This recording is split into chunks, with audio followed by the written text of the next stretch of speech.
One, two, three. Welcome to Scéalta. My name is Joe Austin. And can I remind those who have joined us this evening that Scéalta is a joint production by Culture First Year and Film and Funnel. My guest is my friend, and that's always a good starting point of any interview. So it's Cara McCann. And Cara, welcome to Scéalta. Thank you so much. You're the director of Here NI, and you're going to explain us what Here NI is, what its objects are, and what it hopes to achieve. I was going to find out, when we done this introduction, I had a very set line of describing you, and it doesn't work. So we're going to ignore that and go with the real Cara McCann. So I'm going to leave a lot out, and you correct me and tell me. So you're a very lucky wife, I am told. I am indeed, yes. You're a singer, you're a guitarist, you're a harpist, you're an educationalist, you're an academic, you have a degree in sociology and a master's as well, I'm told. You're a campaigner, you're an equality campaigner, and you're an educationalist. So I know I've left some stuff out, but you'll correct me as we go along. Most definitely. The journey to get to all those things has never went in straight lines, and maybe it never should go in straight lines. So tell me a wee bit about growing up, and you're also a very proud West Belfast woman. So tell me a wee bit about growing up in West Belfast. I suppose, Joe, my first memories are we lived in the flats facing the PD, in a wee one-bedroom flat, and my mummy had to lift the pram. We lived on the top floor in those days. You know, there was 4 of us living in a one-bedroom flat. And I remember she got offered a house in Old Colin. My mummy still lives in Old Colin. It's the first houses in Poglass. And I think we walked it up. But I remember walking up that day going, wow, is this white house going to be ours? Couldn't believe it. But at that time, mummy was told, don't be telling anybody else, you've got a house allocated to you. So yes, when I was, I think 1980, 1981, we were one of the very first people to move in to Poglass. And then I started going to school in Poglass, and the Good Shepherd School was built. So I was first primary 3 there. But yes, grew up most of my life in Poglass, and my mummy still lives there to the day. I'm told, and you'll correct me, of course, because this is all secondhand information that we glean out of people about you. I'm told that you were a very happy child. Is that fair to say? Yeah, you know, I just had a normal childhood like everybody else in my street. And I think when you look back now and the troubles, you kind of normalize that life because that's what you were used to. And when you talk to anybody that's not from here about how your life was growing up, you know, when I worked in the dairy farm as a teenager and bomb scares and everything else, but you just took that in your stride because that's what you were used to and you normalized that.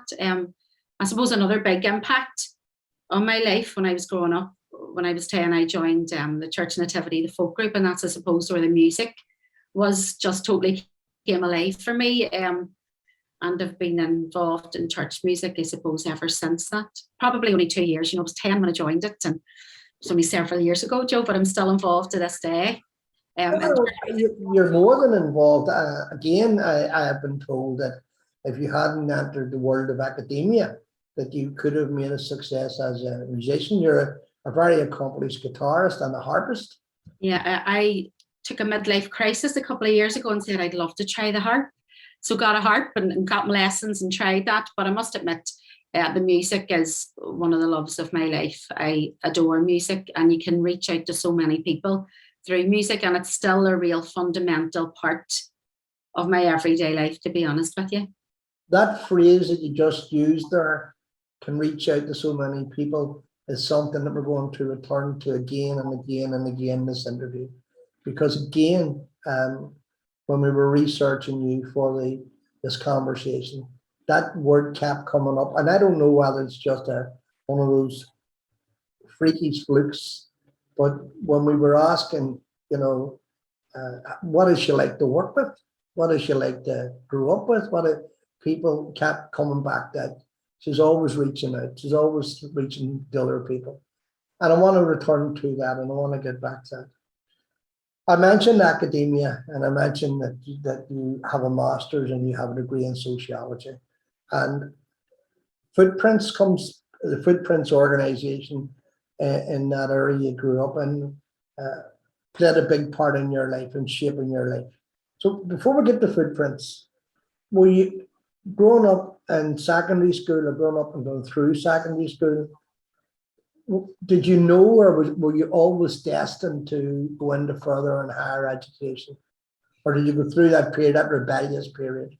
No, I don't think it was always destined to. You know, I didn't come from a family where people went and had a real, suppose, high value in education or went to university themselves, and I wasn't pushed to go to university. But I suppose I looked around me and I says, I want better, you know, and I knew education was quite possibly the journey to get me out of, you know, we lived in quite a deprived socioeconomic area.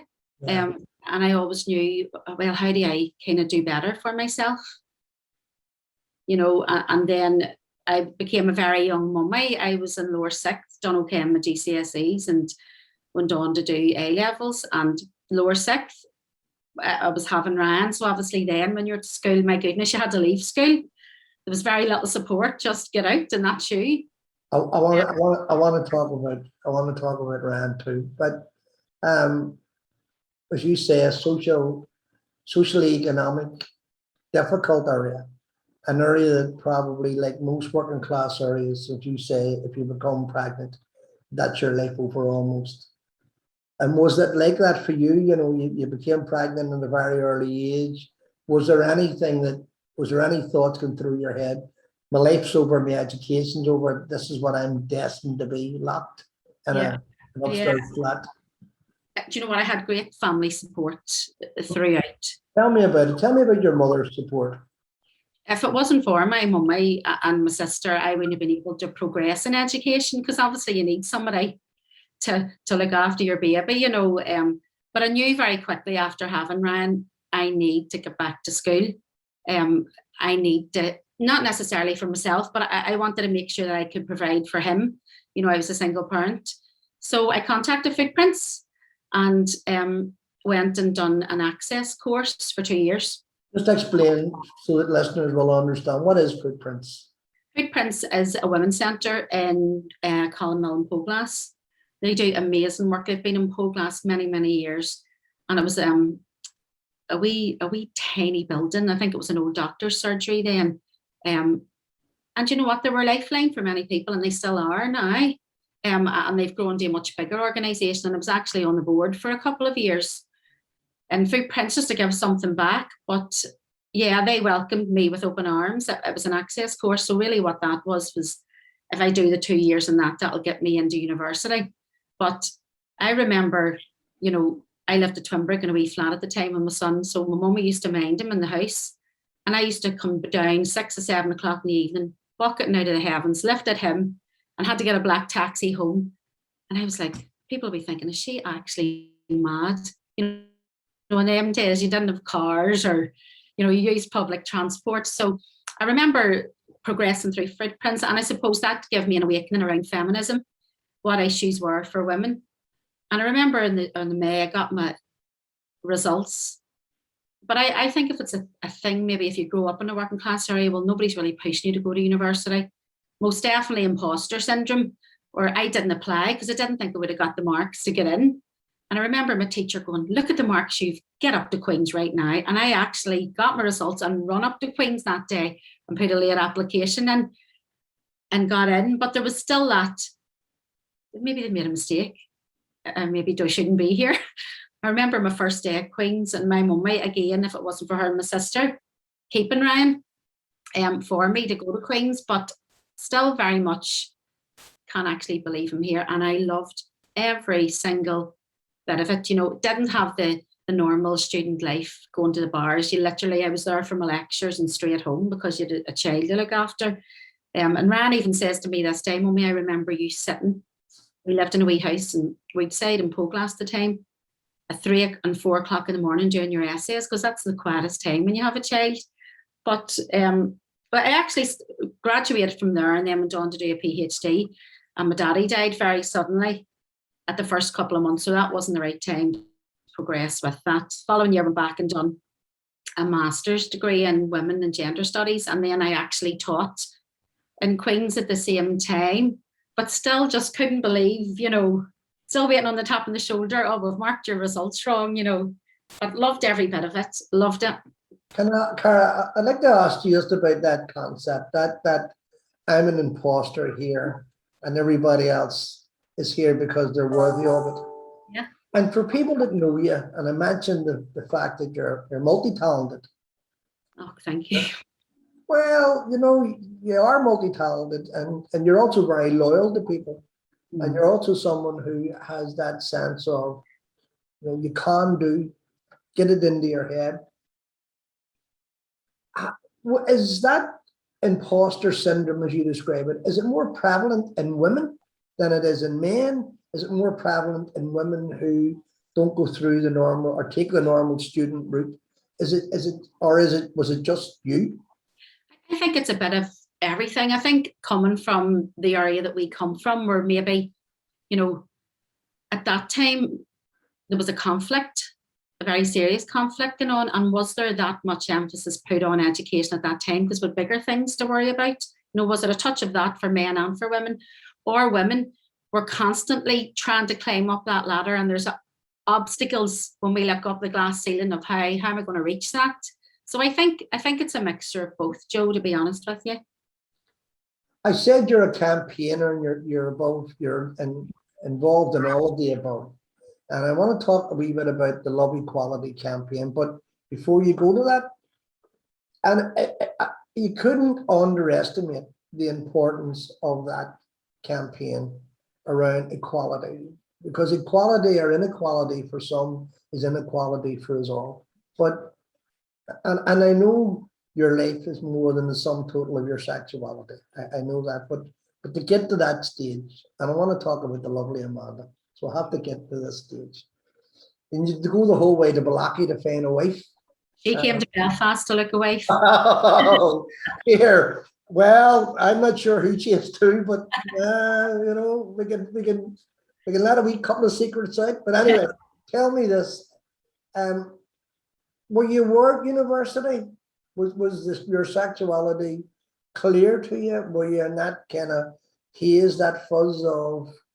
I think it became more clear. And I think a lot of the academic work I'd done was around sexuality, sexual orientation, gender, empowering women. So yes, definitely, most definitely on the horizon, most definitely. Were you shocked to find that you were gay? Were you shocked to tell yourself that you were gay? Not really, no. I always felt a bit different, even at school, but I didn't know what that difference was. I probably just thought it was the geeky musician. And at those days, nobody else wanted to do music. I maybe thought it was that. I don't know. But looking back, Joe, I have the most amazing son. You've touched on him, see, as long as he was okay. And he is the most accepting heterosexual ally. He is a straight man. He's getting married next year. And that's what he says, why should he be able to get married when me and Amanda couldn't? And I also have to say, in defense of him, or he would kill me if I didn't, he's very proud of his mother. Very proud of, and very, very defensive of his mother as well. So that praise works both ways. You'd said in an earlier response to an earlier question, and you praised your own mother and your sister for their support, and you've been blessed by that family support for all of your life. How important for people, and especially for women, who find themselves, in that economic trap, and that cultural trap, and the inequality trap, family support, and especially, maybe not especially, but for gay women or gay men, how important is that understand and that support? And the reason I'm asking you that is everybody doesn't get it. Some people, as you know, come from families who are intolerant or who are confused or who don't really understand issues. But how important for you was that family anchor, that particularly your sister, who I'm told is also your biggest critic. Do you know what? It means everything to people that identify as LGBTQ+. I suppose in my day job, I see the other end of it where people have come out years ago and some of their family members, their parents, have never accepted them. And they're not allowed to mention if they're with family members that they are gay. So it means everything. And quite a lot of our community have had to go on to make their own family ties with people that are not related by blood.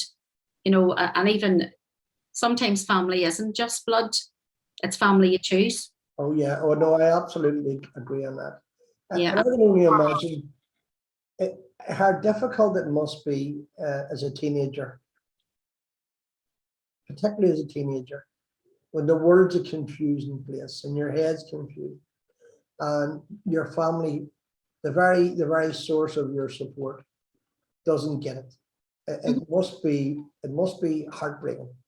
And as you say, and I want to talk about here and I, but it must be just soul destroying. It is, Joe. And you know what? Yes, I work as a professional for this organisation, but see, when you come across that, it touches your heart every single time. I work in a building where there's youth LGBT organisations, and sometimes we've had to bring a young person in, give them money, put them up in a hotel for the night because they've been through out with a black bag and they have nothing else, no other support. I think to do our job, your life experience is important, but you need to have empathy with people, and you need to feel what they're going through and be there and support them, because some people just don't have anybody else.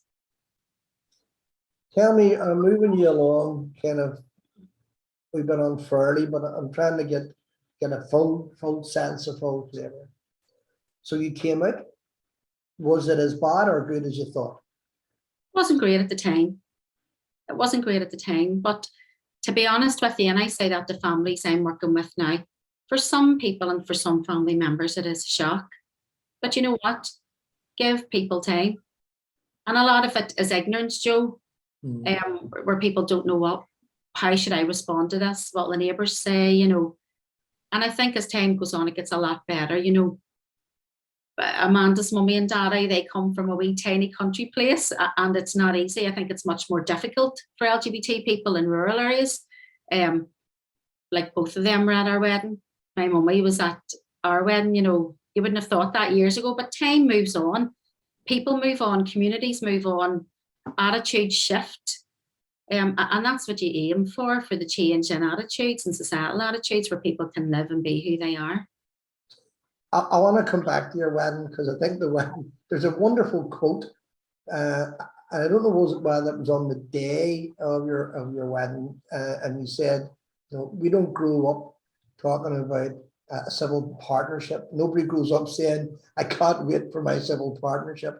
And we all grew up hopefully talking about a wedding or the wedding. And it didn't come easy. It was a battle a minute, but we'll come to that in a wee second. You talk about those people who struggle with their sexuality, or struggle with their identity, or struggle to have others accept them for what they are. And just asking this, is it because someone is sitting somewhere tonight watching this interview and they'll go, that's me. Where do I go? What do I do? I don't know anybody within the gay community. I don't know anybody. So facilitating within the gay community, is there a channel that people can go and ask the questions that we all need to ask? And is there help there? And if there is, how do you access it? Most definitely, so much help. I'm just so blessed to be in the job I'm in. But within our building, there's another 2 LGBT organisations. We work very closely with Cara Friend and the Rainbow Project. If there's somebody listening to this tonight and they are struggling, just reach out, even to me, and see if I'm not the person to help you. I will signpost to somebody else who will. You don't have to be in your own. I think that's the most important thing. You don't have to struggle. There is support out there. Everything's confidential. So don't be afraid of your neighbour or anybody else finding out, but just reach out, because you'd be surprised when you reach out. And if you look at your life, maybe imagine your life 5 years or 10 years away, you would be surprised, absolutely surprised. And can I say that if they can't find you, they can find me, and I'll signpoint them to you. Most definitely. You mentioned that multi-use of the building, and you're also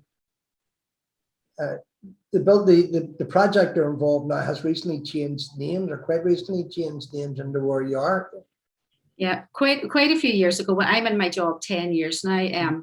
I suppose the employment ends, finished university and said I really need to get a new job. And I was so lucky. I got a job in the West Belfast Partnership Board. Yes, as their health officer. And I remember then Mickey Culbert just took me under his wing, and he gave brilliant, honestly, brilliant. I probably couldn't have done it without Mickey Culbert, to tell you the truth. He was brilliant when I started that job, and that was a real good insight, because the partnership's such a brilliant organisation. But I'm in my current job, moved on there 10 years now. When I started the job, it was called LASI, L-A-S-I. But I remember saying, this name has to change, because people were going, are you called Lassie because you work with lesbian women? Like, we Lassie go, Lassie go. Or is it a dog charity, you know, a lot working with Lassie dogs? And I was like, whoa. And then people used to go, what does it stand for? And I was like, Lesbian Advocacy Services Initiative. And they were like, what? So, do you know what? The name had to change. So a couple of years later, we went through the whole process and rebranding. So we're now Here NI, and that just means here is a place to get support. Here you can meet new friends. Here you can get some education, just like home, you know, and it has much better ring to it than Lassie, I must admit. Oh, I think it sounds much better. And everything starts here. Yeah, so, that's right. So there you go. We have now to talk about the beautiful Amanda, this Blacky woman that you chased and tortured. And where did you meet? We met at a Pride event, actually. We met years before that. I can't remember meeting Amanda at another event, and it was a Pride event, and our friend Danielle was like, Amanda, I think you should ask Cara. And she's like, oh God, don't know about that. And Amanda said she was that nervous she wasn't even going to go to the event that morning. She's being sick and everything with her nerves. And then she asked me out, and the rest is history, you know. We get on great. Amanda works in our sector with LGBT people too. She works with women and girls who have experienced or at risk of sexual and domestic violence. So people may say, God, that must be hard. Two of us have very high level stress jobs, but for us, we complement each other, because at night time you can go and speak to your wife about, God, I had this today or that today. So it's interesting, both of us work from the same building, you know. And was it urban, that rural? Was it that kind of, you know, we wouldn't do it in Malachi, or was it all that? To be honest with you, I thought when I met her, people from rural areas, they were awful quiet, and there was just cows in the fields and sheep in the fields. I was very naive. And then the more I heard about it, I says, my God, yous are mad compared to us West Belfast people. I grew up very dignified compared to rural people. But yes, Amanda's been living up here half of her life now, you know. I think she says I need to get out of this, you know, small-minded mentality, living in a wee tiny place in South Derry, and she moved to Belfast over 20 years ago now. It is literally, it is a match made in heaven. Oh. And I'm not even going to, I am going to talk actually about the campaign that you had to fight for that equality, something that the rest of us take for granted. And in fact, I'm talking about marriage, where some people feel that they have to be serial marriagers. But and someone was saying, you know, they actually finish each other's sentence. Is that true? Sometimes, yes. You don't have to speak sometimes. I think because we live together, you work together, you know, it's 24 hour, really is. No, it's actually, it's more than that. It's just that perfect partnership, I think. And so you have met, you're in love. The next step is what? Marriage. Well, what you thought was marriage. Good couple of years. Amanda used to say, when are you going to marry me? And I used to say, someday if you're lucky. But it was always a joke, you know. And then we went to New York with Ryan about 5 or 6 years ago. And it was the day we were leaving. And she says, do you fancy going looking at some diamonds? And I was like, is that a proposal, or is that it? Or so we went to the diamond quarter and picked our rings, and that was it. Came home engaged, and then went looking at venues. Amanda was at university at that time. She was another one, returned to education late in life. So we timed it for about 2.5 years later, just when she'd finished her degree and stuff. Ryan was the first one to be told. He was. Yep. How did he take it? Great. Let me qualify that. I didn't think for a second he would take it badly. But yeah. It was because his mom was saying, I'm getting married, not anything other reason. So he was great and supportive. Yeah, he was totally. Do you know what? See, for Rancy, the only thing, as long as I'm happy, he's happy. Yeah. That, do you know what? I always said to him, I don't care what you work as long as you're keeping your head above water, but you need to be a good person. You need to reach out to people, need that help. You need to be tolerant. Doesn't matter what people's religion are, what sexual orientation, their race, ethnicity, it doesn't matter. And you know what? I am so thankful that I've raised a brilliant boy, an absolute brilliant boy, and he's very proud. I'm very open about the fact that he is a mummy's boy. But yeah, he's just a great fella. He's a tattooist. He is. He has. I'll give him a shout, Joe, out here, because he would kill me if I didn't. He's Stay Gold Tattoo in the Springfield. Yeah. So, yeah, he was in the town, but again, is really enjoying having his business in West Belfast. Well, can I tell you? And you're talking about giving him a shout again. When we were trying to do just a wee bit of research and all of that, he's one of the best tattooists in the city of Belfast. Well, I'm totally. You're biased. I totally is.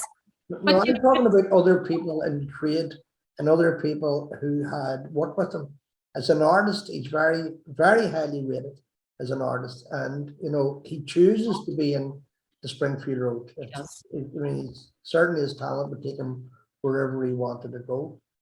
I think it's brilliant that he has moved his business to West. And to be honest with you, that's what he says. He has all sorts of people that come into the shop. You know, years ago, you wouldn't have heard this. People from Scéalta, Springfield, it doesn't matter, you know, and people are feeling comfortable about coming into a shop. But I think he kind of looks after the people once they're in the shop. It's not just about tattooing for him. And for Rand to own his own business, you know, he didn't have it easy in education. You know, Rand's dyslexic and very open about the fact that he's dyslexic. And, you know, I had to fight for every single thing. And he knows that, everything he had in school, to get him the additional support that he needed. But you know what? That's where his life has brought him. And I couldn't be happier, and neither could he. You know, quite an entrepreneurial young man. He's all sorts in the pipeline, Joe. But yeah, I'm very lucky to have him. I heard a story about him that he rings you at 10 o'clock to say, you know what I'm going to do, and then he rings you the following morning and says, no, I'm not going to do it.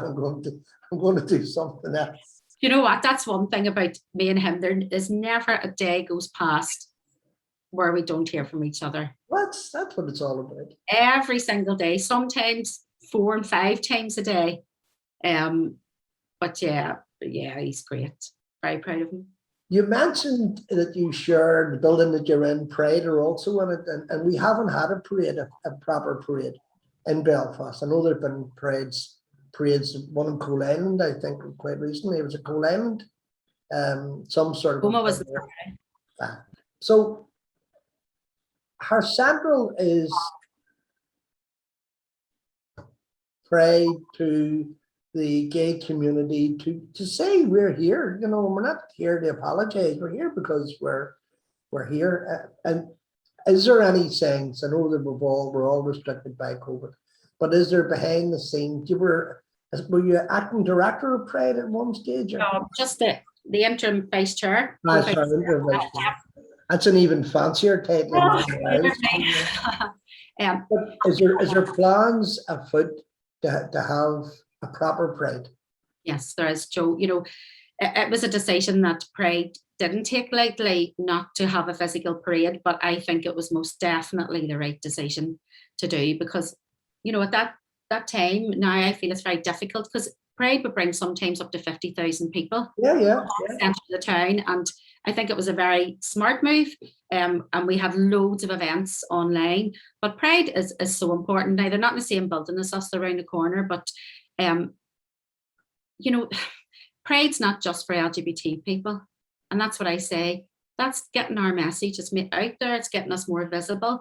You know, our mummies, daddies, grannies, granda's children, Absolutely. grandchildren. It's a day for everybody. And I remember having a meeting a couple of years ago with some politicians, and they were like, "Oh, I would never go to that." And I says, "Well, why would that be?" "Oh, it's the behaviour of people. They're half naked.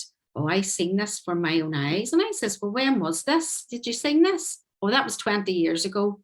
I says, "Well, it's changed considerably. You know, we even have a family section for babies to go to. So if you want to come, I'd be more than happy to assist you." But obviously they didn't take me up on the offer. But Pride is a day for everybody. It really is. And it's very, very, very important. You know, our struggles are not over. I want to do myself out of a job, but there's no need for organisations such as Here NI. And I must tell you about the work that we do, Joe, as well, before this ends. Amazing organization. Let me tell you, you talk about Pride and what Pride does, and how it showcases the entire community, not just the gay community, but the entire community. I have a lifelong friend, a man who's gay, and I had a conversation with him. It's a while back, and I was asking him what it was like to be gay in the late 60s and the early 70s, when it was top secret. You couldn't divulge it to anybody, and to make the point, including your family. And he explained to me that there was a bar, which I won't name, but there was one bar and it was off Royal Avenue, and it was the only place that would have been designated as a gay area, or it wasn't called gay, it was called something. Others called it something quite rude. And he said that, you know, you always had to be extremely careful because it was always the entrapment from the police. He said, so for instance, you know, if you were going to dance, you needed to know that the man you were dancing with was not a police officer who was entrapping you. For putting your hand on another man's arm, you could be done under the obscene act, which is scandalous. And I said, how did you survive? And he said, well, in those days, to be a gay man, you had to be pretty or witty. And I was pretty witty. And that always stuck in my mind. And if you fast forward that to not only are gay men and women not in the shadows, they're in the public domain. And that's where they need to be. And that's where we need the gay community, our community, the gay community to be. So tell me, before I get carried away with my opinions, tell me about Here NI. So just tell me what you do. About us, but just to go back on the historical stuff, can you imagine what it was like for those men? That was during criminalisation. Yeah. You know, decriminalisation came in here in the early 80s. You know, that wasn't that long ago. I remember one of our older women that engages with us saying, Cara, see if you went to maybe to that particular bar, I don't know what bar, in the town years ago, you had to go through security points. And she says you did get an awful lot of abuse. She says, but there was maybe 2 gay men and 2 gay women going out for the night, but they had to let on that there were 2 heterosexual couples, you know, just until they get into the bar. It must have been such a frightening time. And we have an LGBT history project now. We're the lead partners in that. And the amazing Mary Ellen Campbell is our coordinator for that. And that's looking at our heritage and our history, just like your friend, those stories, to make sure that they are told, that their stories are told and they're not invisible. That's something I kind of wanted to do, because we've lost members who unfortunately have passed away from our community and their stories passed away with them.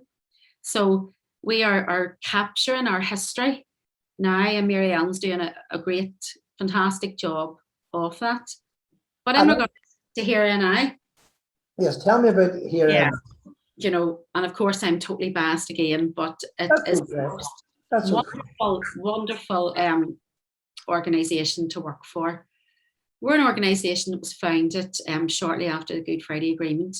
A group of very brave women got together to say, you know, is there a need for an organisation just to support lesbian and bisexual women?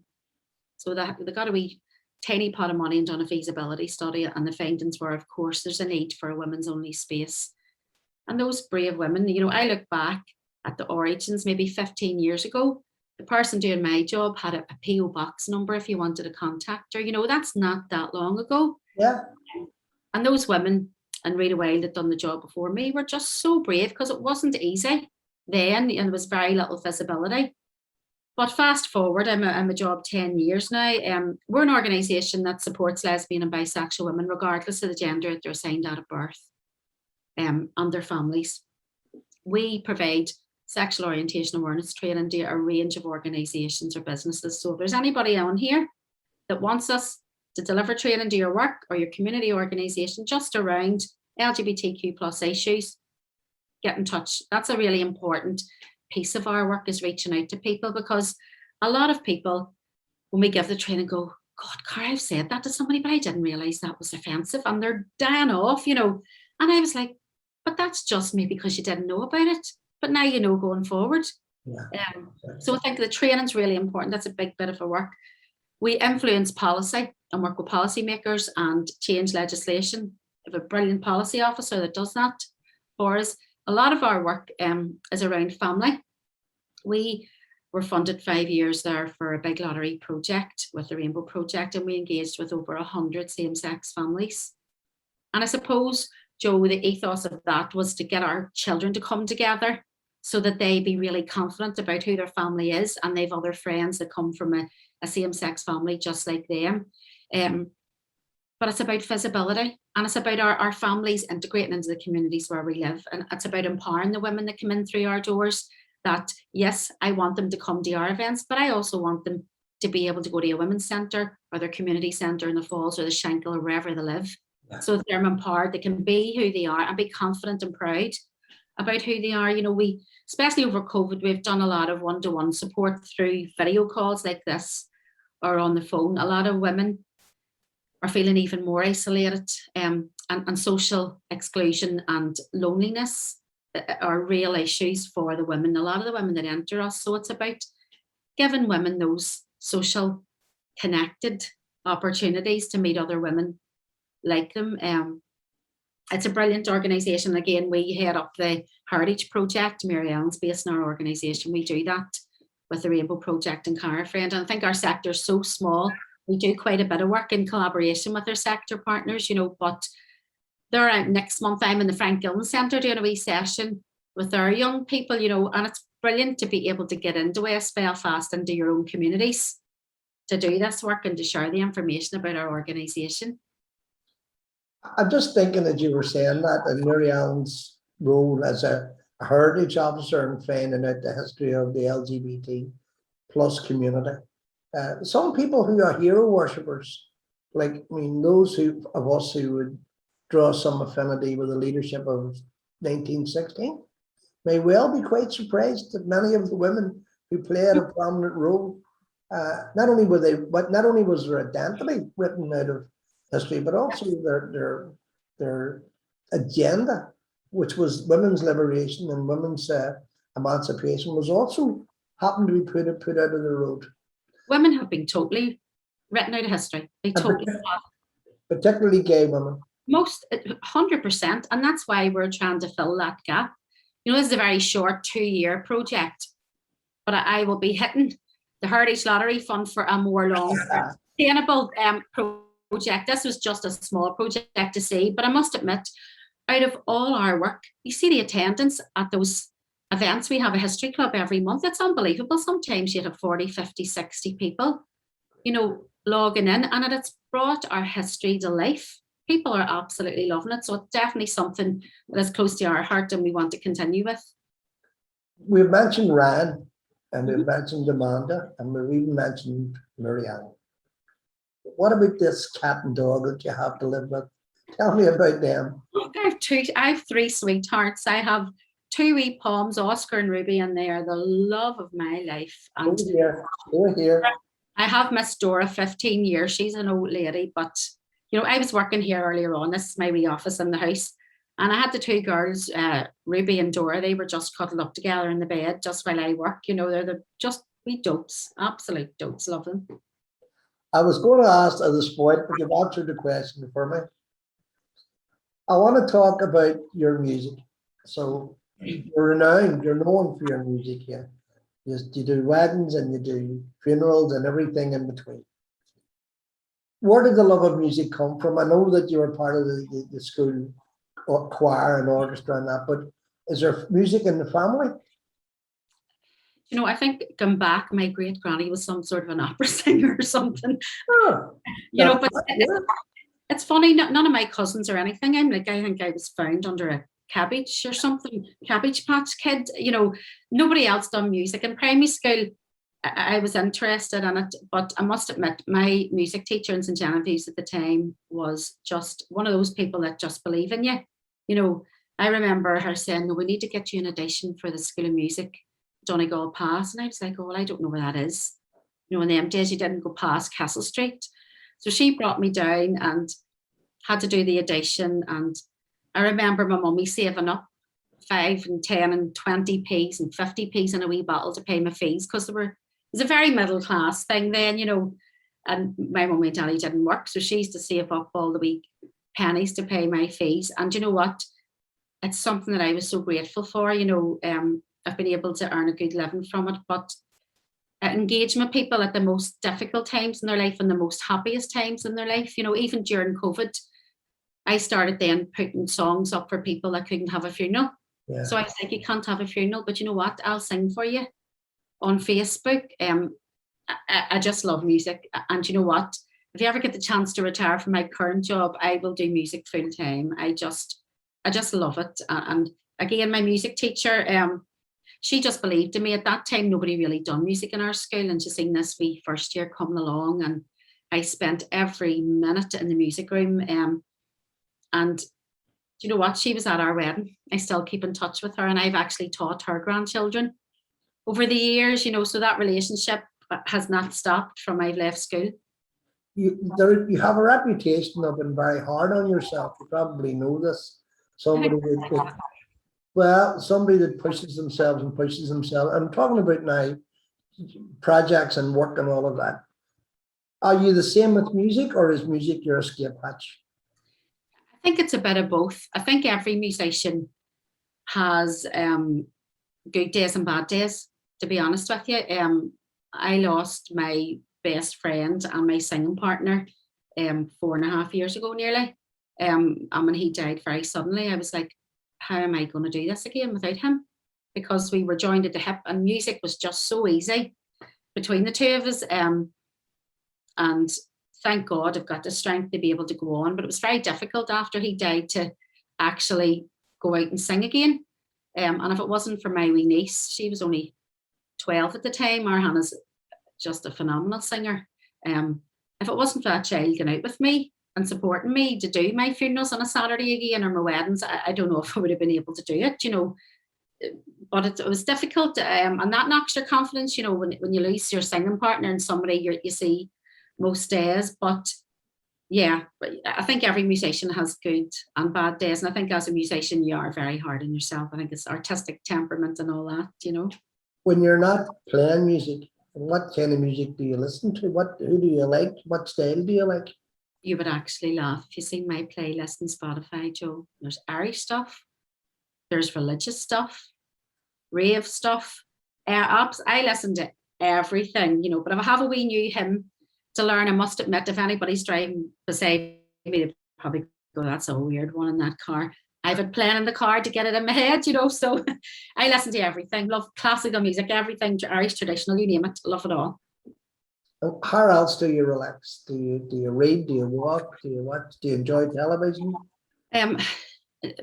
There's not much time actually to relax. I'm now on the board of Pride, and I'm the chairperson of Like More Youth Project as well. And we're just going through a massive growth.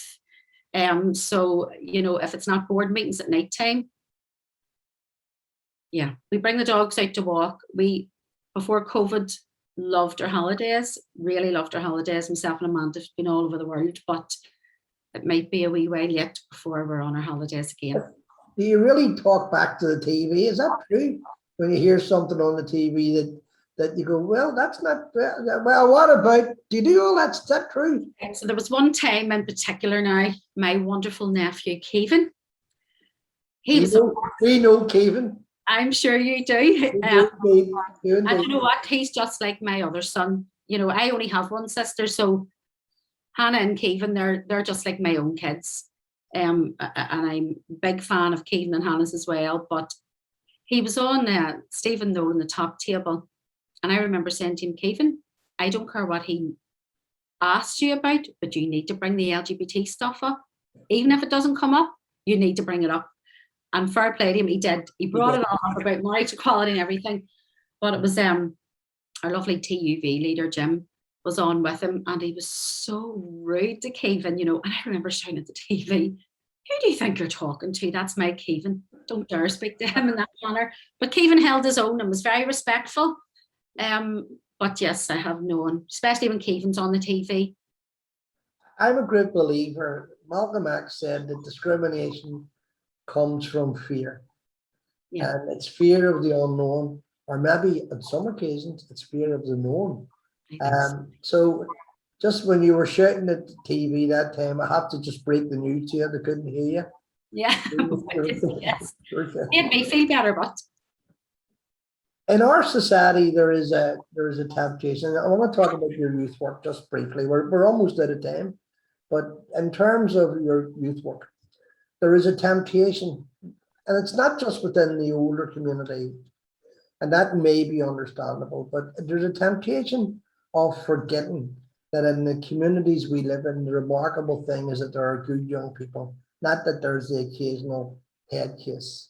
Do you find youth work, do you find it demanding? Do you find it rewarding? You know what? I'm the chairperson, but I must say, Lagmore Youth Project is one of the most amazing organisations. Not even, it only started up less than 2 years ago, completely voluntary run, working sometimes 7 days a week. And you know what? In the Colin area, sometimes, yeah, there's maybe a handful of kids that give all the kids a bad name. But you know what? We have a large number of kids that give up their own time and they volunteer for that project and they participate for it. And our programmes are flat out. But I think one good thing that Lagmore Youth particularly is close to my heart that does, they started up an LGBT group. And that's kind of unheard of, to start an LGBT group up where you live. Yeah. And you know what? Seeing those kids leave their house and go around the corner and go to their own LGBT club where they live, it's just so affirming and just absolutely brilliant. And they're oversubscribed to that wee group. It's a group for LGBT people and their friends.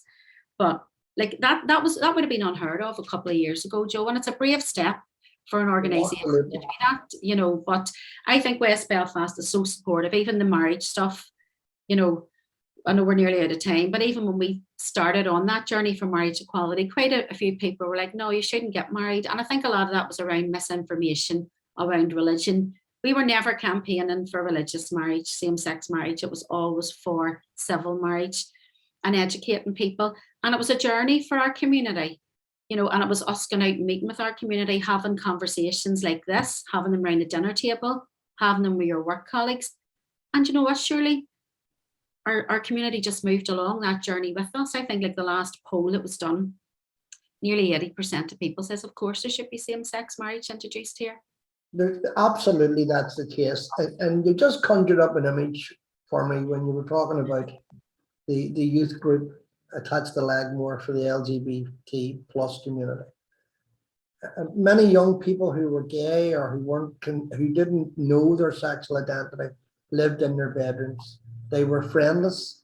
They stared out the window and watched other people leading their life, but they had no life. And I think anything that does that, anything that allows, particularly young people, allows young people to breathe in the skin that's theirs, I think has to be commended. They take my breath away. You know, I've met some of these kids involved in that group, and I'm like, they're so smart, they're so articulate, they're so brave. They don't even realize how brave and how wonderful they are within themselves. And they take my breath away sometimes when I hear them talking. And these are kids 13, 14, 15, and they're going to make amazing adults and great leaders in our community. 2 last questions, and we'll let you get back to work. Great. One you mightn't want to answer, and one I hopefully you will answer. And you mentioned it, and I mentioned it in the introduction. That hard battle around marriage equality, around the right to love, the right to what everybody else, the right to have what everybody else had. at their fingertips. Were there times when you just didn't think you were going to win? Loads of times, Joe. And Loads did of it break your heart? You know what? It was so defeating. So many times we were like, I think we're in with a chance here. We had a group of 6 organisations around the table that made this consortium up.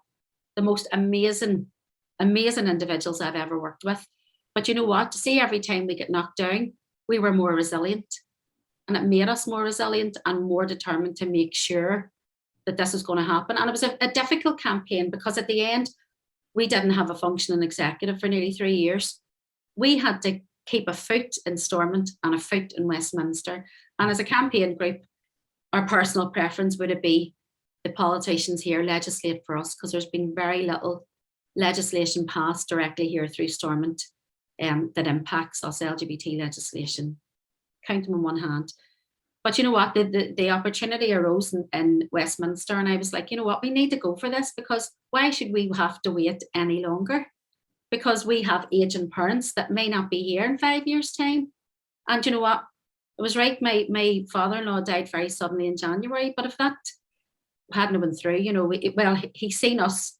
Me and Amanda were one of the first in the north here to convert our civil partnership to marriage, and I'm so glad that my father-in-law was alive to see that. It was full lockdown. It was me and Amanda and a McDonald's with a dog in the house after it. Yeah. But that was our conversion day because of COVID. But at least he's seen that before he passed on. Like in a wee while there will be young people, and maybe some older young people, who will shrug their shoulders and go, what was the fuss of it? Yeah. What was the fuss of it? What is more natural than to be in love? What was the fuss of it? The last question. I know you were dreading this interview, by the way, but I have to say you've done all right. Thank you so much. But let me just ask you, are you hopeful for our future? Oh God, I'm so hopeful. Do you know what? I wouldn't be involved and spend 7 days a week doing the work that I do if I wasn't hopeful. You have to have hope. Do you know what? In regards to equality and LGBT stuff, we have so much work to do, Joe, as I said. The latest thing that I'm involved in now is the banned conversion therapy campaign. And people are like, what? Does that happen here? And I was like, most definitely happens here. Yeah. And we need to protect people from that. So that's the next big campaign thing for me now that we have the marriage sorted. But there's always going to be another issue. My organisation, for example, doesn't get any government funding. We have to rely solely on grant aid. My sector partners, very, very little amount of money. We sustain ourselves, but we need long-term funding. We need government resources, government commitment to work with our community. Another big thing for us was the sexual orientation strategy. We've been fighting for that for over 10 years. That's now hopefully going to be implemented. I was one of the 4 on an expert panel to write recommendations for DFC on that. So that's another bit of legislation that hopefully will come through, but there's always going to be more work to do, like mental health in our community, trans rights. They're massive, massive issues that we need properly resourced and we need to concentrate on. But you know what, it keeps me sane, and I love the work. I'm very lucky to have the job that I have. There's a tradition in Scéalta over this last couple of years that we always let the guests have the last word, and we're now going to break it. So I want to thank you for campaigning for us. Thank you. Rights denied to one are denied to us all. So thank you for being a wonderful guest. I have a whole lot of things that I could have asked you, but I thought I would let you off lightly. Thank you for the opportunity. I think for people getting interviewed for something like Joe, they just go, it's another interview. But for me, it's an opportunity to raise our issues and to raise the visibility of our community. So thank you so much. You actually did get the last word. So anyway, God, let me get Cara. Thank you very much. More. Cara, thank you.